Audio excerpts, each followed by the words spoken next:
Recording, and you can take it away. I'm really interested in this topic.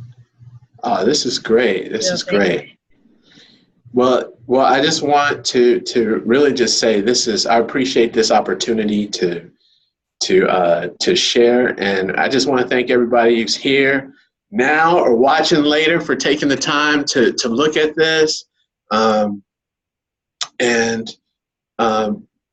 really wanted to. Really, it's a story. So really, I wanted to tell a story, and that story is how I got into using virtual reality in the classroom, using it as an educational tool. So we'll have a brief introduction, talk about what this is, why use it, how to use virtual reality, and then any questions and answers that you may have. So firstly, for anyone who hasn't met me, my name is Mfon Akpan. I'm assistant professor of business here at National Louis in the undergraduate college. So I teach a number of business courses. If you had to ask me, I would say my specialty is accounting, specifically financial accounting. And that leads into the next point of really how I got into this virtual reality.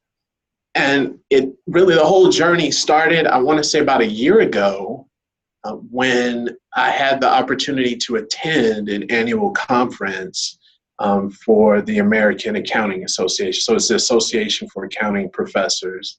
Had a chance to go there, had a chance to actually see a presentation where the gentleman was using it's really a video game called Second Life.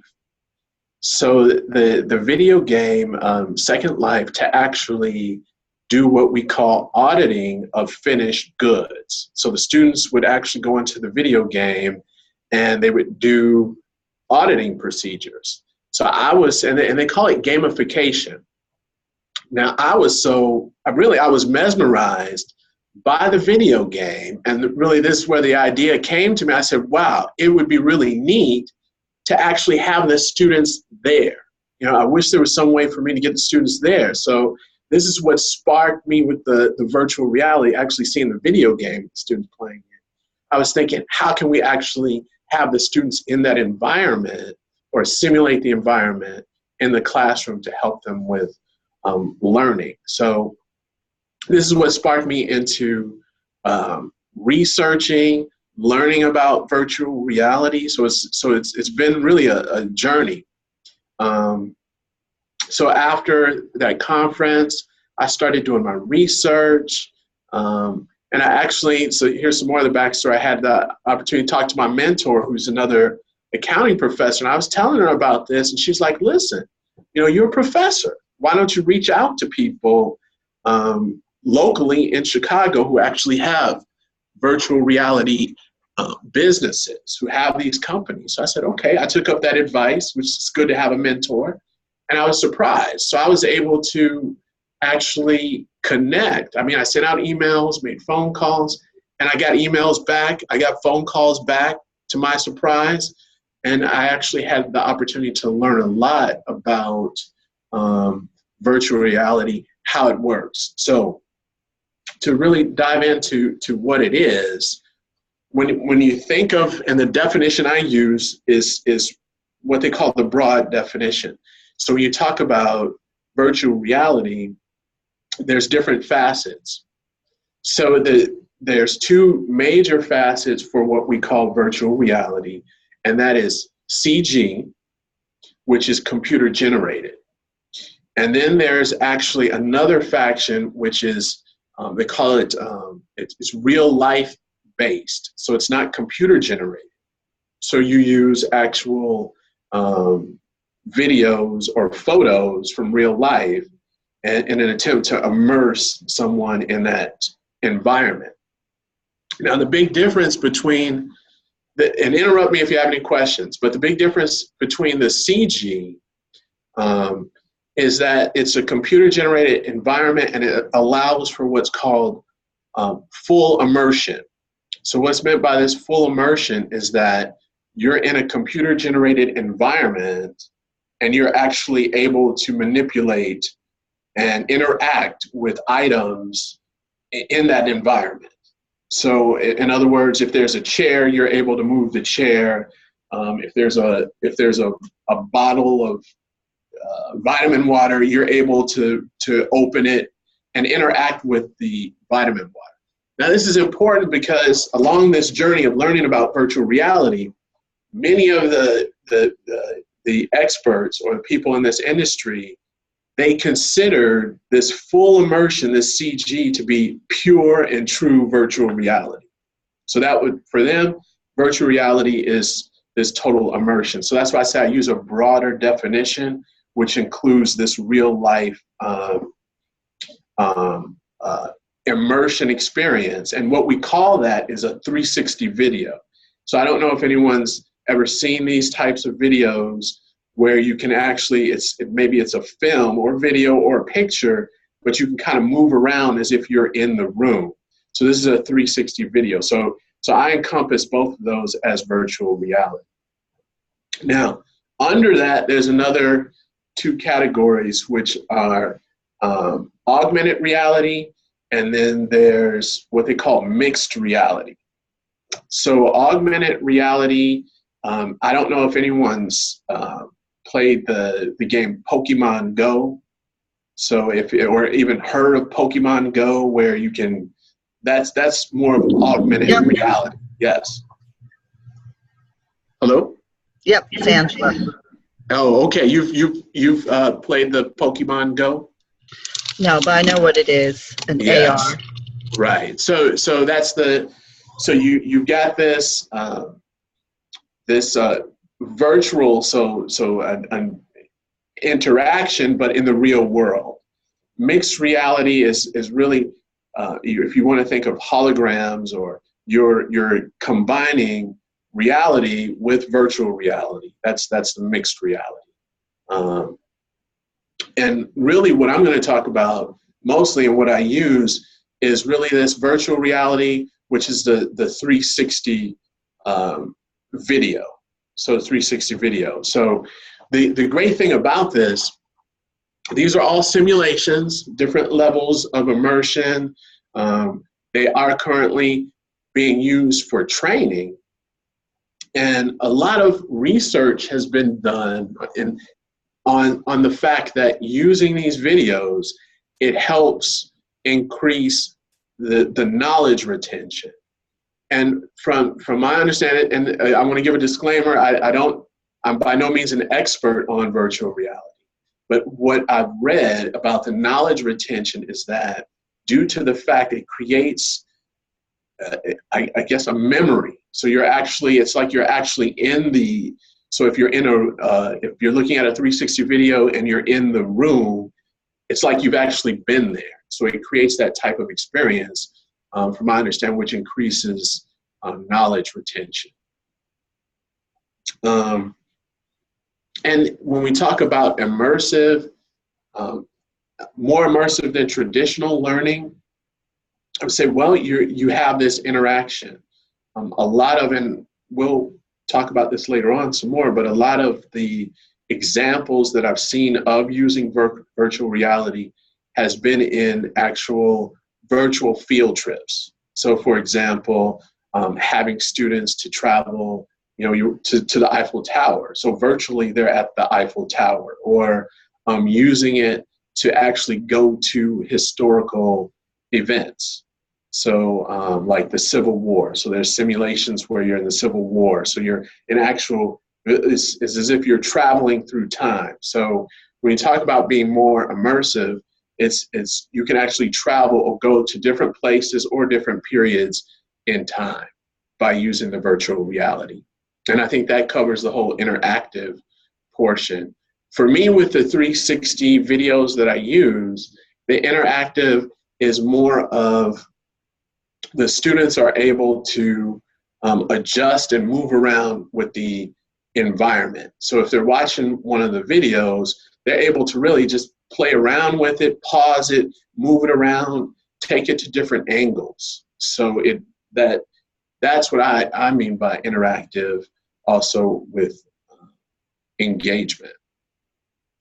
And the other thing, which I think is really a benefit to using the virtual reality, I mean, it's the future. So if I don't know if anyone's ever or recently looked for a car, but if you go to many of the websites where you want to buy a car, you're going to see one of these virtual reality videos in the interior showing you the car, where you interact with it, move around.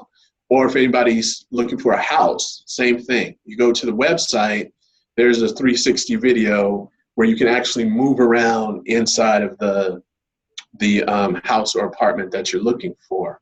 As far as numbers and business, it's about, as of this year, it's about a $12 billion market for virtual reality. Most of that, from my understanding, is augmented reality. But many, analysts, they predict that virtual reality, augmented reality is going to disrupt the whole smartphone market. So when I look at using this, and just like anything else, it gives the students exposure. So it gives them, they've seen something like this, they have exposure to this type of technology, or seeing this video, they know how it works. So I think that's a big benefit as well to utilizing virtual reality in the classroom. The other thing I wanted to point out before we talk about the field trips is that, I don't know if everybody can see this, there's the other thing with the virtual reality. When we talked about that computer generated virtual reality. So in order to at this point in time to participate in that experience, you would need some type of goggles. So Facebook purchased Oculus, so they have the Oculus Rift goggles, and there's software you download, but those goggles, at this point, they're connected to a computer. So, and also HTC, they make the Vive goggles. Outside of that, I don't know if you can see this. Okay. So outside of that, Google makes something called Google Cardboard.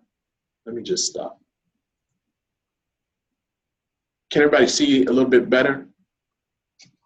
So Google makes, these are Google I'm sorry? Yes, thank you. Okay, good. So Google makes these are cardboard, Google Cardboard glasses, which you would use to view, let's say, a 360 video.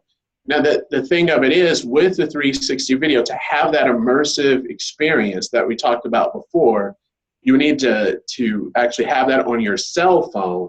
So these glasses work with your cell phone. So you would need to have the cell phone, have the video uploaded, and use the glasses. So I just wanted to show that. Also, there's the Samsung Gear VR. So I have those goggles, but again, you're using your cell phone, but you have access to Oculus, to their app and their content, which is owned by Facebook. So you have access, but again, you're using your cell phone for this. And I think this is going to make sense when I show you how I'm using these 360 videos in the class in just a minute. Okay. So as we talked about before, as far as using how to use them, the majority of the uses that I've seen for the virtual reality goggles have been virtual field trips, whether through time or to different places. So those are the biggest, and I'd say the primary uses that I've seen in education for these. How I use them, I call it engagement. So initially, my main drive for it was, if you remember, to get students to actually be in an environment where, let's say, for example, we talked about finished goods auditing, where they're actually doing auditing, or to have students if we're talking about even a retail business, and I'll show you a video for that, have them inside of the business, so where we can talk about, okay, this is inventory, this is where you're going to make a sale, so they're immersed in that environment. So I would say, for me, it was more engagement. Now, due to what I just showed everybody as far as the cardboard and the Oculus glasses, there's constraints. In other words, you need to have these goggles, you need to have the cell phone, you had to use these. So I really took a step back as far as the uses of the video to have it more of a computer-based experience. And I'll show you this, where actually I make the videos and the students are able to access them through YouTube. And then they can interact with them, so there's no constraints, there's no hurdles for the students. And I'll show you. I think it's better to kind of to show than tell. Any questions so far? Looks like there's a question in the chat from Robert. Okay, let's see. Are there rules and regulations for people with disabilities? Sorry? You mean like, as far as ADA? I assume that would be what he means. Yeah, he says yes. When you, if you could clarify a little more, Robert, as far as you mean closed captioning or?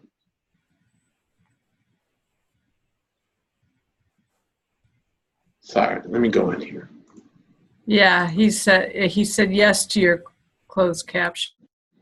Right. Good question. So are you able to see the screen? Does everybody see that video? Okay. So what I do at this point, number one, the videos are not required for the class. So in other words, these I'll post them, for example, as announcements, but I upload them to YouTube. And if you see right here, YouTube allows for closed captioning. So YouTube has its own closed captioning, and then you can edit it or you can add your own closed captioning. I hope that answered the question. But there is one, Robert, I'm glad you asked that question. One of the first videos that I made, and this is it here, where I'm actually in Target. And if you remember in the beginning of the presentation, I told you I had the opportunity to talk to actual CEOs of virtual reality companies. And what I did when I first started these videos, I would send them the videos that I made. I went out, I bought the equipment, and sent them the videos. And one thing that I was told about the videos is don't walk around in the video. So I was asking why. And there's something called virtual reality sickness. So you can actually, there's some people who actually get, okay, that's great. Some people who actually get a type of, they call it virtual reality sickness, motion sickness, if you're moving around in the video. So that was one of the biggest lessons that I learned, because I took a video of me moving around in Target. So if you can see here, I don't know if you see it moving around, but the whole point of the video was to have the students, I'm in a retail business, to have them to look at this, point out, oh, okay, what's the inventory here? What do you see? Now, I never used this video because of that point about me moving around could prompt some type of sickness or virtual reality sickness, but that was one of the lessons that I learned. So that was a great point where you can see my arm and you can see me there, but recording the video. But that was one of the great things that were pointed out to me. There's a population out there that actually can get sick from being in this virtual environment. The other thing that I'm cautious of, so as far as students, they're exposed really to this through YouTube.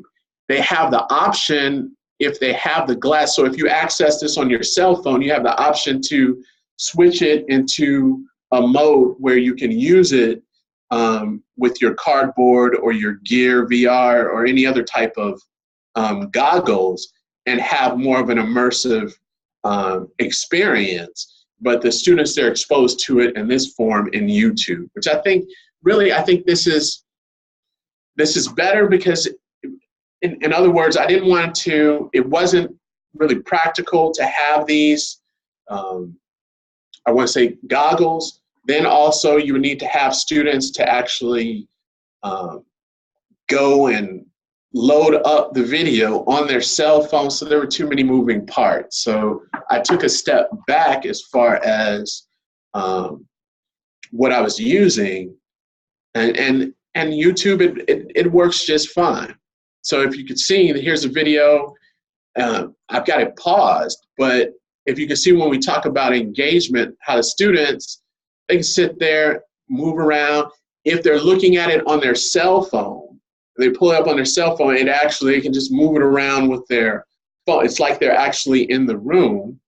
So they can take a look at what I'm talking about, pause it,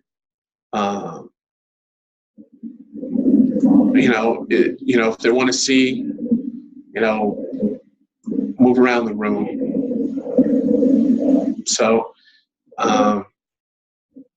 and I've been getting better and better as far as the quality of my videos that I've been able to produce. I'm trying to show you one more. Okay. So this is a recent video. So we talk about the journal. So students can move around, interact with it. So would this be like the text they're reviewing before they come to class then? Or how do you incorporate this? Well, if it's something that I'd like to reinforce. So that's a good example. This is something, I put this one together, I want to say on Saturday. And really, what I've got on the board, which is the journal, and that problem is the exact same problem, and I went over in class, but more in depth. So the strategy with that is, if they go in and they look at the announcement, because I post these in the announcements, if they look in the announcements, they'll see this, right? So they'll see it, they can play around with it, listen to it, look at it, and then when we come to class, we're going to cover the same thing. So then what happens with this, it becomes a reference tool. So they can go back and look at it and say, well, okay, I remember he talked about this. When they're doing let's say, for example, in this case, their milestone, this could be something they could look at again, and they can look at it over and over and over again if they like. So it's more of a reference tool. Like I mentioned before, I thought this was neat. It kind of puts them in the classroom in a way. It's not fully immersive, because like I mentioned, at this point, now that the technology and everything's advancing, but it's kind of, there's a lot of moving parts as far as the students actually having access to this. So I didn't want to put an extra thing on students where you got to look at the goggles and things like that. So I kind of took a step back and try to use it as, I look at it at this point as a tool that similar to a YouTube video, but it has more engagement. It has more engagement to it. I hope that answered the question. No, that makes sense. It seems like it would have the potential to really create a much more vivid memory of the information, by them being able to. And I'm not sure I fully understand how it is that they can move the camera perspective around, and so actually feel in control of that space. What is that? How does that work? Because it's, When you say move it around, you well, mean on like, the cell phone? yeah. So those are the arrows at the I mean, Oh, I just don't know how that works, because I think of taking a video and it's sort of static. It's wherever you point it. But what I'm understanding you're saying, it's like your videos you're creating, they're able to sort of change the perspective and move it a bit around. And am I getting that right? you got it. So when they're looking at it on, let's say the laptop or desktop, you see that little circular bar there, that navigation bar, Yeah. that pops up for Okay. them. If they're on a cell phone, it automatically, and I can try to, I don't know if you can see this, but if they're on a cell phone, it kind of goes into a different type of mode. Uh-huh. So I pause this. I don't know if you can see this. So here's the video on my cell phone. Oh, well, it looks a lot cooler on your phone. Yeah. So it goes into a different type of experience for the students, so they can move around. That also, I don't know if you can see that little looks like the Google Cardboard icon. Uh-huh. So that shows up on the cell phone. So that gives them the option to actually use this. This is what it would look like if they were using it with the goggles. Interesting. So then it makes it like a stereoscopic view that it actually will really look 3D. Right. So you have your cell phone and you would put this into, the cardboard, you would put this into the Google Cardboard, and then you'd be able to, it's like you're actually in the classroom. So the experience, so this goes back to what we were talking about earlier. The experience is immersive, but it's not fully immersive. Mm-hmm. You can't touch me. So if it was in a computer generated environment, you could actually start touching things, moving things around in that environment. Mm-hmm. Right. So that's really cool. It's pretty.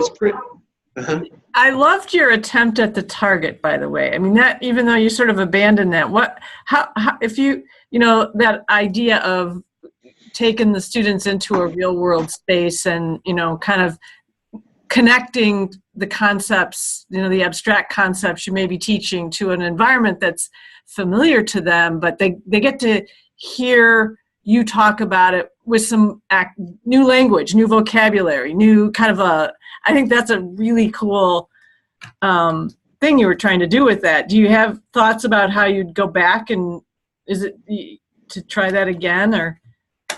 Yeah, yes, I do. And I think it's more so, it wouldn't be the video space. It would be more of a photo. So you can actually, if you see this video right now that we're sharing, it's frozen, but you can actually move around and interact with it. I think it would be more of that area because, again, there's that whole issue of that, they call it VR sickness. So that would be a concern with me moving around and walking around a space. Yeah. So it would be less, it would be a little easier to do, just to take a photo of different aspects of the business that you'd want them to sort of look at and think about with these new set of concepts you're teaching them. Right. Or just really what it sparked was, many times in business class, accounting class, we talk about a retail business, right? What makes up a retail business? So actually taking them to a retail business so they can see it, or a manufacturing business. So they're in a manufacturing business so they can actually see it. Cool. So they can have that type of experience, and then something to talk about. That was the idea there. But like I was saying from the beginning, it started, I was looking at this video game, where they had a video game, and this sparked it. But I've been learning, so I'm constantly learning about this. every day. I had the opportunity. I joined the Global VR AR Association. So I get to see a lot of the different uses for virtual reality, augmented reality. And like I said, one of the big ones in education is really time, I guess you want to call it time travel, where you go back into periods or events in time virtually, or you travel to different places globally, and the students are able to view different items there. So, but as far as accounting, I haven't seen so much material for it. I think that's understandable. I don't know that much about accounting myself, so I can imagine it'd be hard to find exciting spaces, though. I would be one of those students you'd have to work hard at engaging. And Angela, you said that you believe research is available as far as? The question was about engagement, and yes, there is research around that. Yes, there is. So this is a really interesting application of it. I'm in the learning technologies here at NCE, and I just think this is really great to have like a participation in something like Second Life in a virtual environment, because it really does make a difference in terms of presence, being able to physically, touch objects. Part of the barrier there is getting folks comfortable in that space, because you have to learn the how to maneuver in the space. Yes. But it's very effective. Yes, and then especially if you're mentioning this fully immersive computer generated environment, like the information I received from actual, like I mentioned, people have these companies who actually program and create these environments. It's really in depth. In other words, if you're going to have or design an environment, so for example, I spoke with one person about what we were just mentioning, Diane, about the retail business or creating a retail environment. What he was mentioning was that, well, okay, he would have to program it so it's interactive with one person. So that would mean, one person at a time could come into this environment.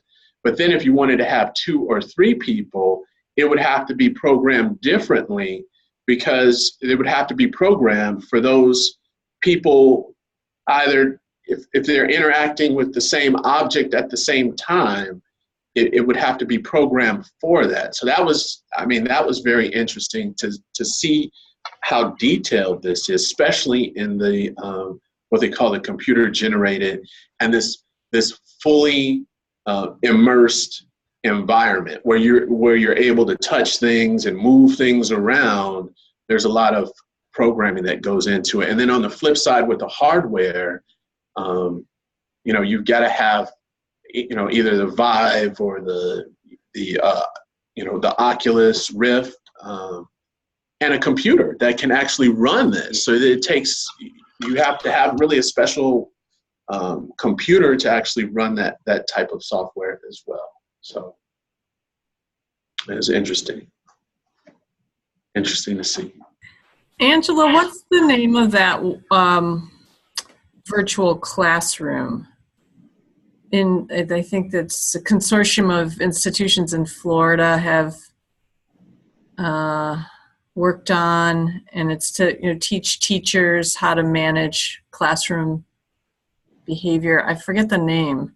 School Sim or something like that? Something like that. It's but it's been around for a few years. I want to say since the 2010, and they've been increasingly improving it. And I've never interacted with it. I've seen some demos of it at conferences, but the students in the classroom actually learn. You know, they have personalities and dispositions that emerge over time. They have an adolescent version and a younger elementary version, I think, and for teacher educators, people training to be teachers, to do to learn different strategies for. So it's a little bit like Second Life. There's avatars, and I think the teacher in the case if you're a student in training, student teacher in training.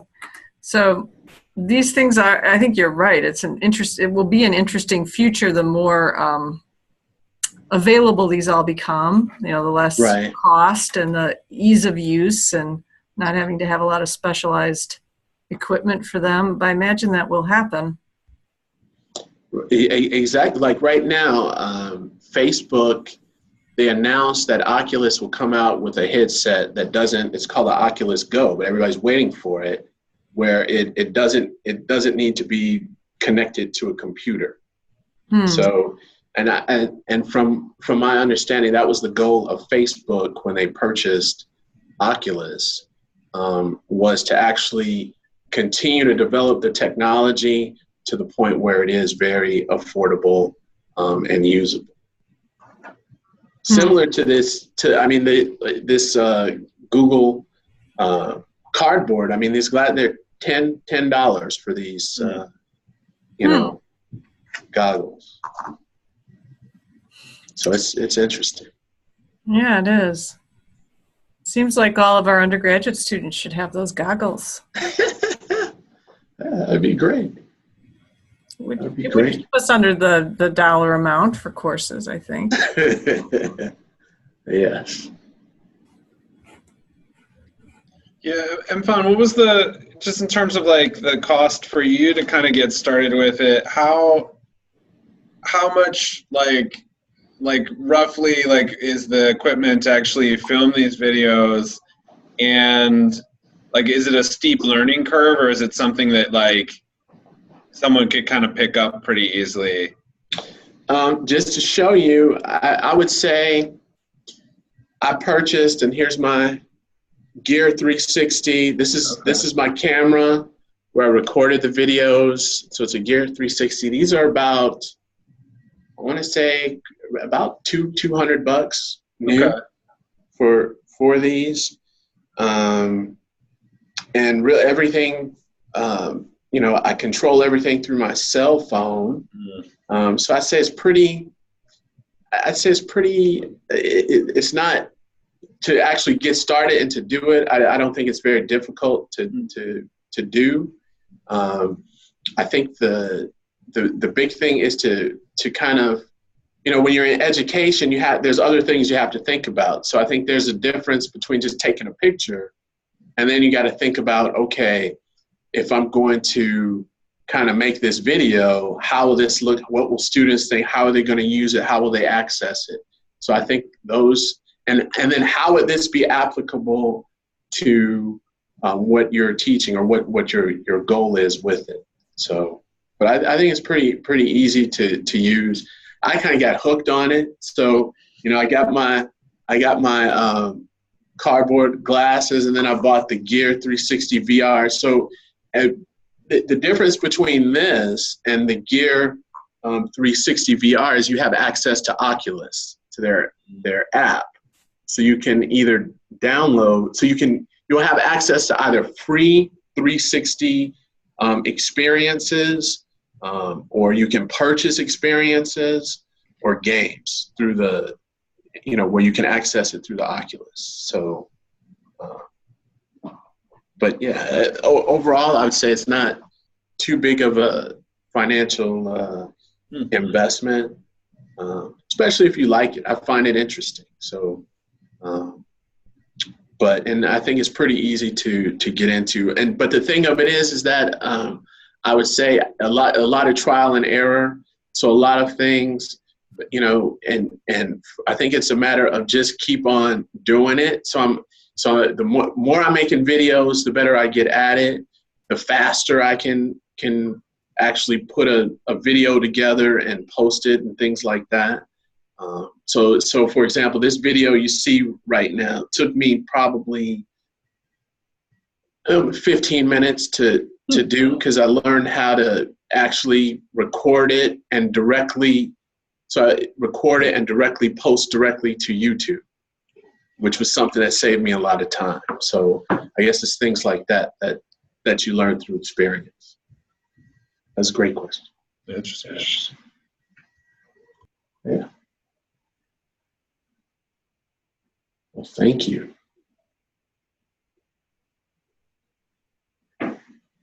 Any other questions? If you want to see some more videos, feel free to follow me on YouTube.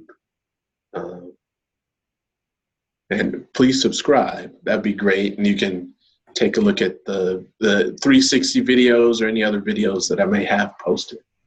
Yeah, make a suggestion that you put a link to your videos in the PowerPoint. And then when I post the PowerPoint along with this video of the session, if folks go in to look at it, they can click on your links to your YouTube posts. Sure. That sounds great. Oh, the other thing is that as far as social media, I know for certain YouTube supports the 360 videos, Facebook supports the 360 videos. From what I understand, Twitter will. I'm not 100% on that. I've heard that Twitter you will support them, or at least through where you're able to.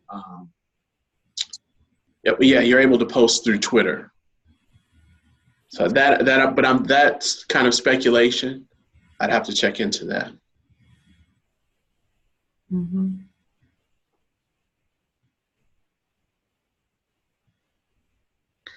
This is really exciting. I love this experimentation, and that's great. Yeah, I've never really thought of it in those terms before. I've thought about it for language learning and for teacher ed, but it makes perfect sense to do it for accounting. Not that I know a lot about accounting, but it would make it a lot more exciting, I think. I agree. Thank you. Yeah. And so I applaud your experimentation. Yeah, I really appreciate, Mfon, what you're doing. It's showing a lot of leadership and trying out things that are cutting edge, and fun to see how you have to keep us posted. And okay, I will. Thank you. Up on as you refine, and it sounds like Eric's going to be not far behind you. I have a feeling. I hope so. Yeah, I'm curious. Yeah, I'm very intrigued by it. It seems like a lot of interesting possibilities for what it could allow you to do, from like a flipped classroom model of like being able to have like a almost like a virtual lecture that someone could attend. Okay. Interesting to see, and then I like the kind of like field trip example is really interesting. Right. Because especially when we have like a limited amount of time in a classroom, like it's kind of difficult to sort of like take everyone out of the class and try to go somewhere. And so if you would be able to actually just have everyone see something and in a pretty kind of controlled way is pretty interesting. It is. It's pretty amazing. Yes. Yeah. Interesting. That's great. Yeah. Cool. So maybe there, it should kind of keep tabs with each other. That could form a working group around this and sort of sharing their what they're learning and how they're applying it. And it does seem to me like it would have a lot of potential with our undergrad population. And seems like there's a lot of support for this sort of integration of technology, and a lot of efforts to fundraise and really try new emerging technologies there. So, and I think could really, I was thinking along the same lines with the flipped, how this really would augment that whole flipped approach and make a much more vibrant pre-class, lecture. But yeah, the other spaces you could go, the field trips, how to make some of the texts really come alive with real world scenarios that would be so much fun to kind of create a curriculum around that. Mm-hmm. Yeah, that's great. Cool. That's great. I'd love to connect. That's great. Yeah. Well, thank you for starting us off on this conversation. It's been really stimulating to think about. Yeah. Well, thank you, everybody, for your time, feedback, and everything. It's been awesome. I really appreciate the opportunity. Cool. Thank you. Thank you. Thank you. Have a good day. All right, team. Bye-bye. Bye-bye.